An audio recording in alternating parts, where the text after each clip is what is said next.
ঈদের ছুটি শেষে সড়ক পথের পাশাপাশি নদীপথেও কর্মস্থলে ফিরছে মানুষ। আরও জানাতে এই মুহূর্তে বরিশাল নদীবন্দর থেকে যুক্ত হচ্ছেন সহকর্মী ফেরদাউস সোহাগ। নৌপথে ভিড় কেমন দেখছেন? এছাড়া যাত্রীদের ভিড় সামাল দিতে ঘাটের ব্যবস্থাপনা কার্যক্রম কেমন? ধন্যবাদ আপনাকে মিতু। আজকেও বেশ ভিড় রয়েছে বরিশাল নদীবন্দরে। আমি একটি লঞ্চের ভিতরে রয়েছি। আমি দেখাবার চেষ্টা করছি, এটি হচ্ছে তৃতীয় শ্রেণী। তো এখানে যে ভিড় রয়েছে এটা দেখলেই বোঝা যাবে যে আসলে কি পরিমাণ ভিড়। আজকে আমরা কথা বলেছিলাম বরিশাল নদীবন্দরের যিনি বন্দর কর্মকর্তা, কিছুক্ষণ আগেই তার সঙ্গে আমি কথা বলেছি কিছুক্ষণ আগেই। তিনি আমাকে যেটা বললেন যে বরিশাল নদীবন্দর থেকে আজকে 9টা লঞ্চ যাত্রা করার কথা রয়েছে, আর 2টো লঞ্চ বাড়তি থাকবে। যদি ভিড়ভাড়টা আরও বেশি হয় তখন সেই 2টি লঞ্চকেও ব্যবহার করা হবে। তো 9টি লঞ্চে গতকালকে কতজন যাত্রী ছিল এরকমের তার কাছে প্রশ্ন করা হয়েছিল। তিনি আমাকে যেটা জানালেন যে বরিশাল নদীবন্দরে গতকালকে 15,000 টিকিট বিক্রি হয়েছে।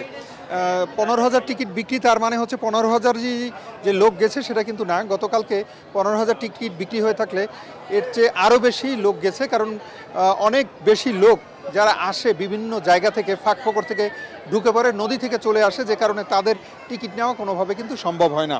তো সেই হিসেবে 15,000 টিকিট বিক্রি হলে 1020 লোকের মতো বরিশাল থেকে যাত্রা করেছে গতকালকে লঞ্চ যতগুলো ছিল তার চেয়ে কিন্তু আজকে লঞ্চ কম।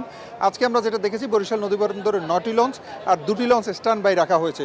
তো সব কিছু মিলিয়ে বরিশাল নদীবন্দরের ব্যবস্থাপনা কিন্তু ঠিকঠাক রয়েছে। আমরা যেটা দেখেছি এখানে কিন্তু ফায়ার সার্ভিস রয়েছে, নৌ পুলিশ রয়েছে, আনসার রয়েছে, কোস্টগার্ড রয়েছে। এরা সবাই কিন্তু একযোগে চেষ্টা করছে যাতে কোনো রকমের অপ্রীতিকর ঘটনা বা দুর্ঘটনা না ঘটে।